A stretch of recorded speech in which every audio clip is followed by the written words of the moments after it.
मुंबईचा महापौर महायुतीचाच होणार, मुंबईचा महापौर हिंदूच होणार आणि मुंबईचा महापौर मराठीच होणार। मुंबई महानगर पालिका श्रीमती ऋतु राजेश तावड़े मुंबई की मेयर और मिस्टर संजय शंकर घाड़ी बिना किसी विरोध के डिप्टी मेयर चुने गए हैं। बृहन मुंबई म्यूनिसिपल कॉरपोरेशन के आम चुनाव 2025 से 26 15 जनवरी 2026 को हुए थे और वोटों की गिनती 16 जनवरी 2026 को हुई थी। नए बदले हुए मुंबई म्यूनिसिपल कॉरपोरेशन एक्ट 37(1) के तहत इस चुनाव में चुने गए सदस्यों में से मेयर और डिप्टी मेयर चुनने के लिए आज 11 फरवरी 2026 Brihan Mumbai municipal corporation headquarter के ऐतिहासिक म्यूनिसिपल हॉल में एक खास मीटिंग बुलाई गई थी। नॉमिनेशन फाइल करने की आखिरी तारीख यानी शनिवार 07 फरवरी 2026 तक मेयर और डिप्टी मेयर पदों के लिए भारतीय जनता पार्टी, शिवसेना और Republican party of India remembered group से सिर्फ एक नॉमिनेशन मिला था। इसलिए महापौर पद के लिए भारतीय जनता पार्टी की श्रीमती ऋतु तावड़े और उप महापौर पद के लिए शिवसेना के श्री संजय घाड़ी का निर्विरोध निर्वाचन घोषित किया गया। इस चुनाव के पीठासीन अधिकारी के रूप में मनपा आयुक्त श्री भूषण गगरानी ने काम संभाला। इस अवसर पर अतिरिक्त मनपा आयुक्त शहर डॉक्टर श्रीमती अश्विनी जोशी, मनपा सचिव श्रीमती मंजरी देशपांडे उपस्थित थीं। महाराष्ट्र के मुख्यमंत्री श्री देवेंद्र फडणवीस, उप मुख्यमंत्री श्री एकनाथ शिंदे, विधानसभा अध्यक्ष श्री राहुल नार्वेकर, विधान परिषद के उपाध्यक्ष डॉक्टर श्रीमती नीलामताई गोरहे, मुंबई उपनगरीय जिले के सह संरक्षक मंत्री श्री मंगल प्रभात लोढ़ा सहित विभिन्न जनप्रतिनिधियों और गणमान्य लोगों ने नवनिर्वाचित महापौर श्रीमती ऋतु तावड़े और उप महापौर श्री संजय घाड़ी को गुलदस्ते भेंट कर बधाई दी। नमस्कार सर्वांना। आज या ठिकाणी महायुतीच्या माध्यमातून भारतीय जनता पक्ष, भारताचे लाडके पंतप्रधान आदरणीय नरेंद्र मोदी साहेब आणि त्याचबरोबर महाराष्ट्राचे लाडक्या बहिणींचे लाडके भाऊ, देवा भाऊ असे आमचे मुख्यमंत्री आदरणीय देवेंद्र फडणवीस साहेब, त्याचबरोबर उपमुख्यमंत्री एकनाथरावजी शिंदे साहेब, आमच्या उपमुख्यमंत्री सुनेत्राताई पवारताई, त्याचबरोबर मुंबईचे अध्यक्ष अमित साटमजी, गटनेते गणेश भाऊ खणकरजी, अमेय गोलतकरजी, या सगळ्यांच्या माध्यमातून आणि यांच्या आशीर्वादाने या ठिकाणी माझी महापौरपदी आज मी पदग्रहण केलेलं आहे। मला फार आनंद होतोय की भारतीय जनता पक्षाने यावेळी सर्वसाधारण महिलेचं रिझर्वेशन झाल्यानंतर एक आम्ही तळागाळात काम करणारे कार्यकर्ते आणि अशा कार्यकर्त्याला या ठिकाणी संधी दिलेली आहे। भारतीय जनता पक्षाने म्हटलं होतं की मुंबईचा महापौर हा मराठी असणार आणि त्यांनी बोलल्याप्रमाणे आदरणीय मुख्यमंत्री देवेंद्र फडणवीस साहेब यांनी जी घोषणा केली होती की मुंबईचा महापौर हा मराठीच असणार आणि बोलल्याप्रमाणे या ठिकाणी मराठी महापौर विराजमान झालेला आहे। परंतु इतकी मोठी एक संधी असेल किंवा खूप मोठी जबाबदारी आहे, या पद्धतीने मी या महापौर पदाकडे बघते। महापौर पद जरी असलं तरी सुद्धा मी मुंबईची सेवक म्हणून या ठिकाणी काम करणार आहे। तरी सुद्धा मी या माध्यमातून सांगेल की 2014 पूर्वीची मुंबई आणि 2014 नंतरची मुंबई यामध्ये खूप फरक तुम्हाला जाणवताना दिसतोय। आदरणीय मुख्यमंत्री देवेंद्र फडणवीस साहेब मुख्यमंत्री झाल्यानंतर मुंबई गतिशील मार्गाने पुढे जात राहिली। बरेच कोस्टल रोड असतील किंवा मेट्रोचे पूर्ण इन्फ्रामॅन म्हणून त्यांना ओळखलं जातं, मेट्रोची मोठी कामं असतील, दळणवळणाची कामं असतील किंवा मुंबईच्या मूलभूत गरजा असतील, याकडे आवर्जून पाहिलं गेलं। परंतु त्यानंतर कोविड आल्यानंतर या ठिकाणी जेव्हा उभाटाचे मुख्यमंत्री बसलेत त्यावेळी मी असं म्हणेल की मुख्यमंत्री देवेंद्र फडणवीस साहेब असताना प्रगतीच्या पदपथावरती मुंबई जात होती, तर ते आल्यावरती सगतीच्या पदपथावर मुंबई जात होती। परंतु पुन्हा विधानसभेमध्ये आणि मुंबईच्या महानगरपालिकेमध्ये जनता जनार्दन यांनी भारतीय जनता पक्षाचं महायुतीचं काम पाहून एक चांगला मॅन्डेट, एक चांगल्या पद्धतीचं असं कौल जनतेने आम्हाला दिलेलं आहे आणि या ठिकाणी आम्ही 118 महायुतीचे नगरसेवक या ठिकाणी विराजमान झालेले आहे. परंतु हे या ठिकाणी सभागृहात आम्ही आल्यानंतर आम्हाला ह्या गोष्टीची जाणीव आहे की 4 वर्षानंतर हे जे इलेक्शन झालं, मुंबईकरांच्या आशा फार आहेत आणि त्या पूर्ण करण्यासाठी आम्ही मुंबईकरांचे नगरसेवक सेवक म्हणून सगळेजण काम करणार. मी तर याही पलीकडे पुढे जाऊन सांगते की मी सभागृह चालवत असताना तुम्हाला दिसेल, अन्यथा मी इतर वेळी माझ्या महत्त्वाच्या कामाव्यतिरिक्त मी महापौर म्हणून तुम्हाला रस्त्यावरती उभी राहून लोकांच्या सर्वसामान्य जनतेमध्ये गेलेली असणार. अशा पद्धतीचं कामकाज मला या ठिकाणी करायचं आहे. आमचे गटनेते गणेश खनकरजी यांचं मार्गदर्शन सातत्याने मला असतं. या ठिकाणी आपले उपमहापौर या ठिकाणी आलेले आहेत. सगळ्यांचं मार्गदर्शन आणि सगळ्यांच्या विचाराने या ठिकाणी मुंबईचं सभागृह, BMCचं सभागृह या ठिकाणी चालवायचं आहे. मला एवढंच म्हणायचं आहे की मी महापौर म्हणून न्यूट्रल ह्या पद्धतीने सभागृह चालवणार.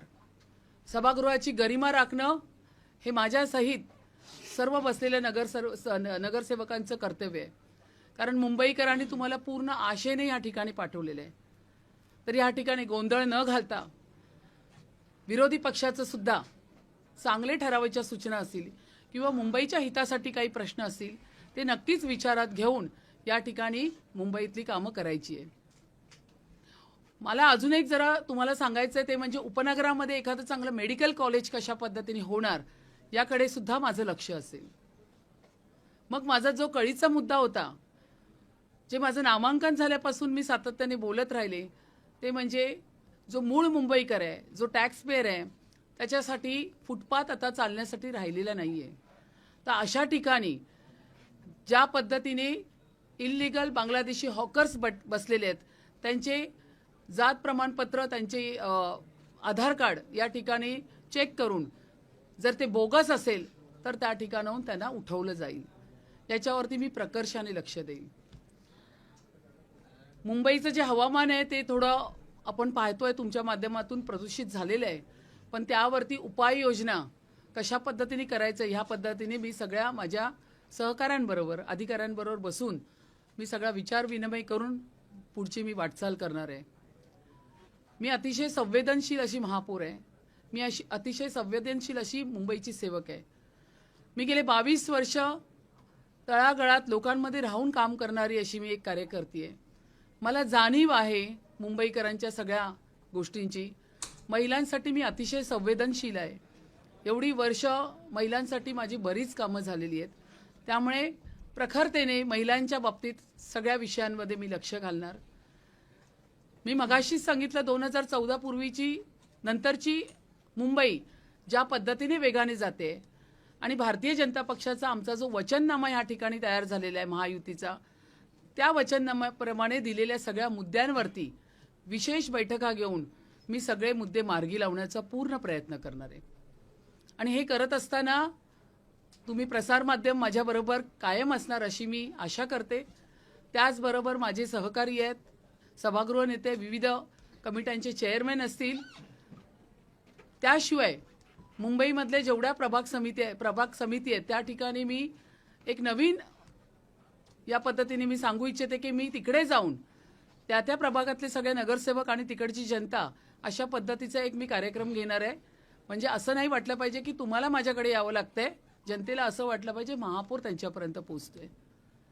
त्याशिवाय मी अजून एक गोष्ट सांगू इच्छिते की महापौर निधी जो असतो, ज्या माध्यमातून आपण रुग्ण असतील किंवा मुलांच्या त्यांची फी असेल त्यासाठी आपण त्यांना मदत करत असतो. पण मी या माध्यमातून सांगेन की फुलांचा गुच्छ आणि शॉल देण्यापेक्षा महापौर निधीला जर सढळ हाताने फुल ना फुलाची पाकळी म्हणून मुंबईकरांनी, दानशूर व्यक्तीने, सभागृहातली सर्व सभासदांनी, नगरसेवकांनी माझ्यासहित या ठिकाणी जर मदत केली तर आपल्या मुंबईतील गरीब मुलांना किंवा गरीब जी काही आहेत रुग्ण ज्यांना हॉस्पिटलचा खर्च बेअर करता येत नाही अशांना मदत होण्यात मदत होईल. त्या अशा पद्धतीचं एक चांगलं काम आमच्या महायुती सरकारच्या माध्यमातून आम्ही करणार आहोत. डबल इंजिनचं सरकार होतं, आता ट्रिपल इंजिनचं सरकार आहे. काम खूप चांगलं चालणार. केंद्रात सत्ता आहे आपली महाराष्ट्र राज्यामध्ये आहे आणि आता BMCमध्ये सुद्धा आहे. त्यामुळे अतिशय पारदर्शकता आणि चांगल्या पद्धतीचं काम आम्ही या ठिकाणी करणार आहोत. नमस्कार. मैं यहाँ पे बोलना चाहती हूँ, जब BMC के इलेक्शंस हो गए और उसके बाद में मुंबई की जनता ने 118 हमारे BMC के पूरे नगर सेवक मुंबई महानगर पालिका में आए. उसके बाद में जो रिजर्वेशन हुआ सर्वसाधारण महिला, और जब महायुति की तरफ से हमारे भारतीय जनता पार्टी, हमारे भारत के पंतप्रधान आदरणीय नरेंद्र मोदी साहब, हमारे महाराष्ट्र के मुख्यमंत्री आदरणीय देवेंद्र फडणवीस साहब, उनके आशीर्वाद से मेरा नामांकन हुआ और मुझे उस वक्त बहुत अच्छा लगा. ये बहुत गौरव की बात है मेरे लिए. मेरे जैसे एक सामान्य कार्यकर्ती को भारतीय जनता पक्ष ने इस तरह से मुझे वहाँ पे बताया गया कि आपका हम नामांकन कर रहे हैं. उसके बाद में आज मैं यहाँ पे सभागृह में पदग्रहण मैंने किया. ये करते हुए मुझे मालूम है कि ये मुंबई का मेयर पद है, लेकिन उसी के साथ में मैं मुंबई की सेवक करके काम करना चाहती हूँ. जबकि मैं 20-22 साल से हर मुंबई के रास्ते पे, हर जगह पे मैं कार्यकर्ती करके काम कर रही थी. काफ़ी लोग मेरा काम जानते हैं. मुझे आज भी ऐसा लग रहा था सुबह से कि ये सब होने के बाद मैं कहाँ जाऊँ विजिट के लिए. इस तरह की भावना मेरे दिल में आई थी. तो मैं सभागृह तो चलाना ही है, लेकिन उसके साथ में मैं मुंबई के हर रोड पे, हर गली में मैं सरप्राइज विजिट करना चाहूँगी. फिर हॉस्पिटल है, स्कूल है, वहाँ पे मैं देखना चाहूँगी कि क्या परिस्थिति है. लेकिन मैं बोलना चाहती हूँ कि 2000 पहले की मुंबई और 2014 के बाद की मुंबई में बहुत फ़र्क है. क्योंकि 2014 के बाद हमारे महाराष्ट्र के हमारे देवा भाऊ यहाँ पे मुख्यमंत्री बने और उन्होंने फिर मुंबई के पूरे रास्ते जिसको कंक्रीट करना हो, फिर उसी के साथ में जो मेट्रो की कनेक्टिविटी, उनका कहना है कि अगर मेट्रो की कनेक्टिविटी बढ़ेगी तो कम्यूटर्स बढ़ेंगे और कम्यूटर्स बढ़ेंगे तो कम्युनिकेशन बढ़ेगा. तो वो जो उनका कहना है वो पूरा कर रहे हैं. उसी के साथ में फिर कोस्टल रोड हो, फिर उसी के साथ में BDD चाल के जो 160 स्क्वायर फीट में रहने वाले हमारे मराठी लोग हो, उनको 560 स्क्वायर फीट का घर देने का काम आदरणीय हमारे मुख्यमंत्री देवा भाऊ ने किया है. आदरणीय हमारे उप मुख्यमंत्री एकनाथराव शिंदे और देवा भाऊ ने लाड़की बहन योजना लाके हर बहन को सक्षम करने का काम किया है. इस तरह से अगर हमारी सरकार ये चल रही है, मुंबई करने देखा है, और इसी का नतीजा है कि जो BMC के इलेक्शंस हुए थे उसमें अच्छा मैंडेट जनता ने हमें दिया है. लेकिन यहाँ पे अभी आने के बाद मुंबई के लिए बहुत काम करना है. फिर मुंबई के उपनगर में मैं मेडिकल कॉलेज या मेडिकल हॉस्पिटल के बारे में मैं सोच रही हूँ. राजावाड़ी का काम तो बहुत अच्छी तरह से चल रहा है. राजावाड़ी हॉस्पिटल को एम्स जैसा बनाना चाहिए, ये मैं चाहती हूँ. सब सुविधा होनी चाहिए. मुंबई महानगर पालिका का हॉस्पिटल, लोगों को ऐसा लगता है फिर हम कैसे एडमिट हो जाए, लेकिन उनकी वो पूरी भावना मुझे चेंज करनी है. सभी हॉस्पिटल के बारे में मैं सरप्राइज विजिट करना चाहती हूँ. स्कूल में जाना चाहती हूँ. जेनजी जो है, जो अभी के युवा बच्चे हैं, उनके साथ हम कम्युनिकेशन करना चाहते हैं. उनके साथ ज़्यादा से ज़्यादा मैं कार्यक्रम लेना चाहती हूँ. वो हमारा देश का भविष्य है. उनके दिल में जिस तरह से मुंबई होनी चाहिए वो हम साकार करना चाहते हैं. आवाज़ मुंबईकरांचा, संकल्प भाजपाचा, ये जो हमने पूरा हमारे मुंबई के अध्यक्ष अमित जी ने ये पूरा ड्राइव चलाया था, तो उसमें काफ़ी सारे 2 लाख के ऊपर सजेशंस आए थे मुंबई करके, और उस सजेशंस को हमने वचननामा में इम्प्लीमेंट किए हैं. तो जो हमारा वचननामा है उन्हीं का है, मुंबई कर का है. मुंबई करने जैसा सोचा उस तरह से हम काम करना चाहते हैं. फिर इस तरह से काम करते हुए पानी का प्रश्न हो, जो मूलभूत हम लोग बोलते हैं, जो पानी है, रास्ता है, लाइट्स है, उसके ऊपर मैं देखना चाहती हूँ, काम करना चाहती हूँ. जो भी मुंबई के लिए कंस्ट्रक्टिव सिविक इशू है उसके ऊपर मैं काम करना तो चाहती हूँ, लेकिन मैं विजिट देना चाहूँगी. मुझे एक ऐसा काम करना है, इस इतना बड़ा मेरे लिए सुवर्ण योग है. तो मुझे ये दिखाना है कि ये महापौर सिर्फ चेयर में बैठने के लिए नहीं, तो लोगों के बीच में जाके काम करने वाला महापौर है. ये मैं बताना चाहती हूँ और ये मैं करूँगी, ये आपको मैं बोलना चाहती हूँ. लेकिन इसी के साथ में हमारा जो मूल मुंबईकर जो टैक्स पेयर हैं, जो सीनियर सिटीजन है, जो महिला है, उनको रहने के लिए फुटपाथ नहीं है। तो फुटपाथ किसने कवर किया? इलीगल बांग्लादेशी हॉकर्स ने। उसको मैं निकालना चाहती हूँ बिल्कुल। उसके बारे में पूरी इंक्वायरी बैठेगी। मेरी पहली मीटिंग आपको बोलना चाहती हूँ, इसके बाद में मेरी एडमिनिस्ट्रेशन के साथ जो फर्स्ट मीटिंग हो रही है इसी के ऊपर हो रही है। इसके बारे में मेरे सब लेटर्स भी जो विभाग है उनको गए हैं, और ये जो इलीगल बांग्लादेशी हॉकर्स बैठे हैं उसके ऊपर मैं कड़ी से कड़ी मेहनत करने वाली हूँ। जो हमारे मुंबई कर है उनका कहना है कि हमको रास्ते फुटपाथ चाहिए। तो इस तरह से पूरा काम मैं करना चाहती हूँ। उसी के साथ में जो महापौर निधि है, जिसमें 5,000 से लेकर 50,000 तक हम हेल्प कर सकते हैं किसी गरीब विद्यार्थी को, स्टूडेंट को, या किसी पेशेंट को, तो मैं चाहती हूँ, मैं ये बढ़ाना चाहती हूँ। इसीलिए मैं सभी से अनुरोध करना चाहती हूँ आपके माध्यम से कि यहाँ पे सभागृह के हमारे सब नगर सेवक हो, या मुझे कोई बुके लेके आता है या कोई मुझे शॉल पहनाता है, मैं कहना चाहती हूँ कि प्लीज़ ये बुके और शॉल मत दीजिए। महापौर निधि में आप मदद कीजिए ताकि मैं वो उन लोगों तक, उन बच्चों तक, मैं मेरे सहित, मैं खुद भी करने वाली हूँ, मैं मेरे सहित हमारे सब नगर सेवक को भी आह्वान करना चाहती हूँ, कर्मचारियों को, सभी को कहना चाहती हूँ कि महापौर निधि के माध्यम से हम गरीब से गरीब बच्चे तक पहुँचे। ये मेरा काम रहेगा, और मुंबई के सभी जितने भी काम रहेंगे सिविक इश्यूज, वो मैं पूरा करूँगी।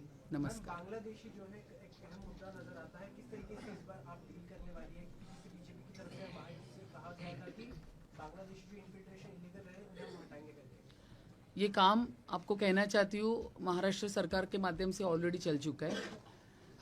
मैं 2 महीने पहले, उसके पहले भी काफ़ी, मतलब ये चल ही रहा है, हम लोग नॉन स्टॉप विजिट ले रहे हैं। सरप्राइज विजिट लेने के बाद हम जब हॉकर्स के पास जाते हैं तो उनके पास से हम लोग उनका आई कार्ड्स मांगते हैं। उनका आधार कार्ड देखने के बाद पता चलता है उसके ऊपर जो जन्म तारीख है वो सिमिलर रहती है, इसके पास भी सिमिलर रहती है, उसके पास भी सिमिलर रहती है। उससे हमको पता चल जाता है उनका जो आधार कार्ड है उसके ऊपर भी नाम अलग ही रहता है। मतलब ये सब हमने इंक्वायरी स्टार्ट की है। मैं जो कंसर्न डिपार्टमेंट है, जैसे एम वार्ड है, काफ़ी सारे वार्ड है, वहाँ पे हमें ज़्यादा से ज़्यादा तादाद में इस तरह के केसेस मिले, तो ये सब चेक किया जाएगा। उनके सब पेपर्स चेक करने के बाद पता चलेगा कि उनके पेपर्स क्या बोल रहे हैं कि ये बांग्लादेशी इलीगल आए या यहाँ के मूळ रहिवासी है। मुंबईकरांचे अनेक प्रश्न प्रलंबित आहेत, 3-4 महत्त्वाचे मुद्दे त्यामध्ये दरवर्षी पावसाळ्यामध्ये मुंबई तुमताना आपल्याला पाहायला हो, दुसरा महत्त्वाचा मुद्दा, ज्या मराठी माणसाची मुंबई म्हटली जाते त्याच मराठी शाळा मुंबई महापालिकेच्या आहेत, त्या मोठ्या संख्येने दरवर्षी बंद होत आहेत, विद्यार्थी संख्या घटते। आणि तिसरा महत्त्वाचा मुद्दा म्हणजे इथली महापालिकेची रुग्णालय जर आपण पाहिली तर प्रचंड गर्दी आहे, सेवा व्यवस्थित मिळत नाही, औषधांचा तुटवडा आहे। या सर्व गोष्टींसाठी, समस्यांसाठी तुम्ही काही एक प्लॅन करताय का? ज्यावेळी मुख्यमंत्र्यांनी पदभार घेतला तरी 100 दिवसांचा कार्यक्रम घेतला, 150 दिवसांचा कार्यक्रम घेतला, तसं काही कार्यक्रम तुम्ही घेऊन जा? हो, नक्कीच मी संबंधित अधिकाऱ्यांबरोबर, आमचे गटनेते, सभागृह नेते, ह्या सगळ्यांबरोबर चर्चा करणार। महापौर या ठिकाणी बसलेले आहेत, या सर्वांशी चर्चा करून या सगळ्या गोष्टींचा, म्हणजे आज पदभार स्वीकारल्या उद्यापासून तुम्हाला दिसणार की आम्ही कामाला लागलेले आहोत। तर या ठिकाणी जर तुम्ही रुग्णालय सांगितले तर रुग्णालयाची अवस्था मी नाकारत नाहीये, मी सगळंच काही छान बोलत नाहीये।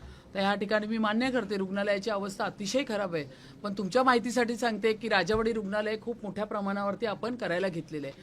अशा पद्धतीने आपण केईएम वगैरे सगळे रुग्णालय, सरकारी रुग्णालय आपण त्या ठिकाणी लक्ष देतोय।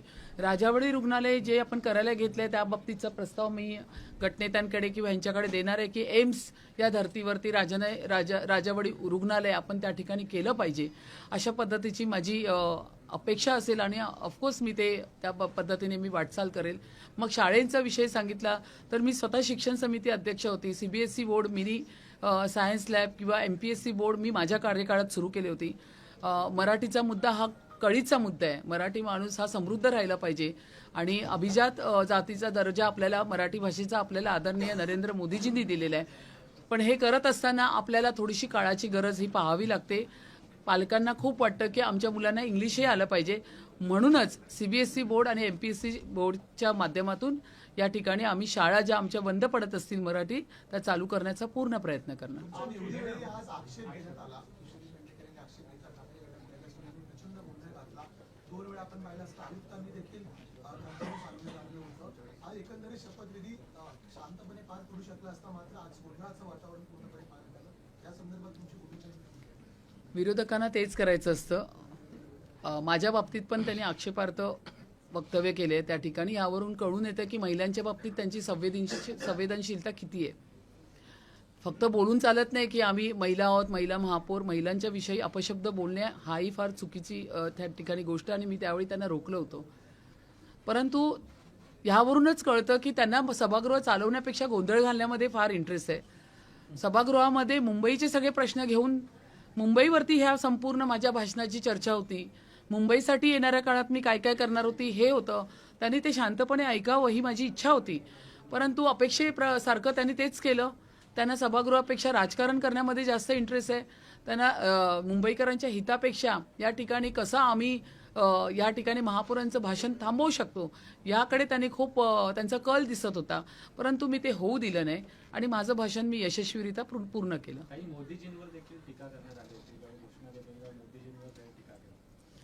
आपण उबाटा, काँग्रेस, मनसे यांच्याकडनं आपण काय अपेक्षित करू शकतो.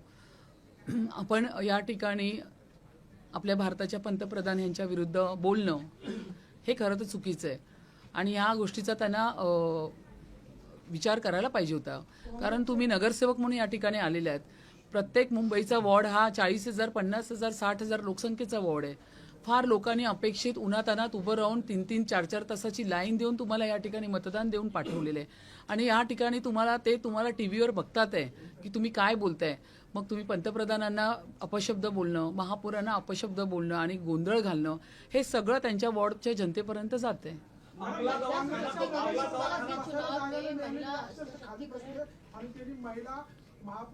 काय पुन्हा मला रिपीट करा.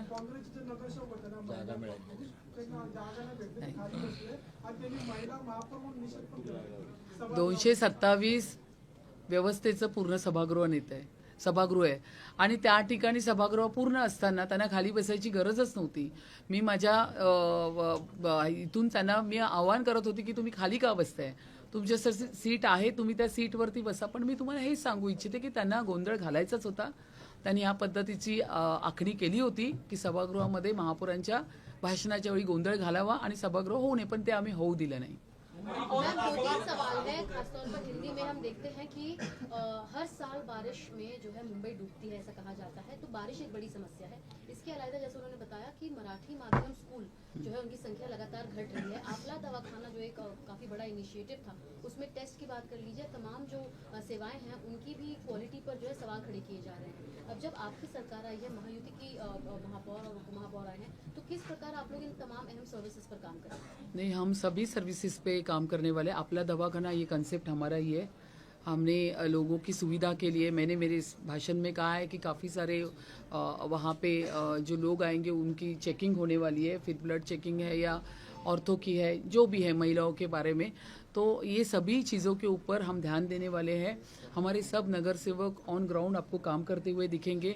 हर वार्ड में जो अपला दवाखाना है या मराठी माध्यम की जो स्कूल है वो क्यों बंद पड़ी है, इसके बारे में हमारी पूरी चर्चा हो रही है. तो आप देखेंगे आने वाले 100 दिनों में आपको हमारे महायुति के नगर सेवक किस तरह से फील्ड पे काम करते हुए दिखेंगे.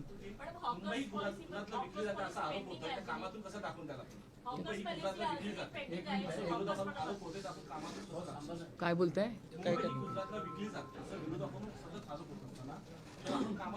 बघा, हे लक्षात घ्या, मुंबई ही कॉस्मोपॉलिटन सिटी आहे. या ठिकाणी सगळ्या विविध धर्माचे, जातीचे, पंथाचे लोक आहेत. या मुंबईमध्ये येणारा प्रत्येक जण या ठिकाणी मुंबईने सगळ्यांना सामावून घेतलेलं आहे.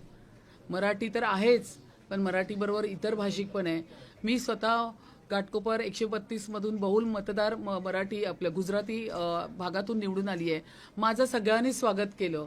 सगळ्यांनी एकच सांगितलं, रितूजी बस आप काम करतोय, हम आपके साथ में है. म्हणूनच मी 19,810 मतदान घेतलं आणि 16,165चं लीड घेतलं. मी प्रत्येक गुजराती माणूस मराठी बाईसाठी उतरला. तर एक लक्षात घ्या, ह्या उभाटाला किंवा विरोधकांना हे फक्त करून या पद्धतीने लोकांमध्ये, बघा, त्यांना काम करण्याचं नाहीये, जाती धर्माचं राजकारण करायचं आहे. आणि वारंवार सांगते, त्यांच्याकडे विकासाचे मुद्दे राहिलेले नाहीयेत. ते विकासावरती काहीच बोलू शकत नाही, कारण त्यांनी लोकांसाठी 25 वर्षात काही केलेलं नाहीये. खड्ड्याची रस्ते त्यांनी दिलेले, सगळ्या सुखसोयी त्यांच्या मातोश्रीपर्यंत पोहोचलेल्या आहेत. त्यामुळे या भावनिक मुद्द्यावरतीच ते येणार कायम आणि तुमच्याशी चर्चा करणार. हा, आणि आजही सभागृहामध्ये तुम्ही पाहिलं असेल तर हे पेपर्स सगळे फाडून सभागृहामध्ये कचरा करून गेले. आता ही पहिल्यांदा न्यूज गेली पाहिजे की सभागृहाची गरिमा आहे, सभागृह गौरवशाली सभागृह आहे. तर या पद्धतीने त्या ठिकाणी त्यांनी कचरा करून गेलेले, त्यांनी टाकलेला कचरा सुद्धा स्वच्छ मुंबई म्हणून उचललेला नाहीये. हिंदी में आपल्या सवाल है पत्रकारांना एक विनंती आहे, महापौरांना पण दुसरीकडे जायचं आहे, त्यामुळे मोजके प्रश्न कारण उपमहापौरांना रोज त्यांचा संवाद असणार आहे. एका दुसरं कॉर्पोरेटर ने कहा कि आज साड़ी एक मिनिट.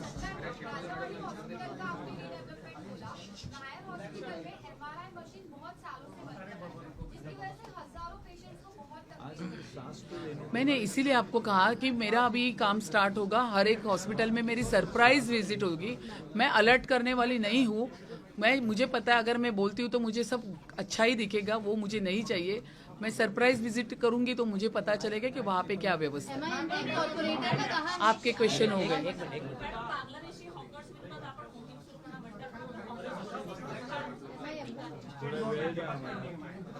नाही, एक लक्षात घ्या, हॉकर्सचा विषय मी तुम्हाला सांगते. ज्यांचे ऑफिशियल पीच लायसन्स आहेत, जे इतक्या वर्षापासून आहेत, त्या ठिकाणी आम्ही hawkers zone, non hawkers zone या ठिकाणी आम्ही सुरू करणार आहोत. ज्या ठिकाणी हॉकर्स झोन आहेत तिथे आणि ज्या ठिकाणी नॉन हॉकर्स झोन आहे त्या ठिकाणी फलक लावले जाणार आणि लोकांना हे त्यांना सांगितलं जाणार. तर अशा पद्धतीने जरी ते ऑफिशियल पीच लायसन्स हॉकर्सवाले असतील तरी त्यांचं व्यवस्थितपणे व्यवस्थापन कुठे करायचं त्याच्यावरती आम्ही विचार करणार. फक्त एकच आम्ही लक्षात ठेवणार की त्यांच्यामुळे मुंबईकरांना त्रास होता कामा नये.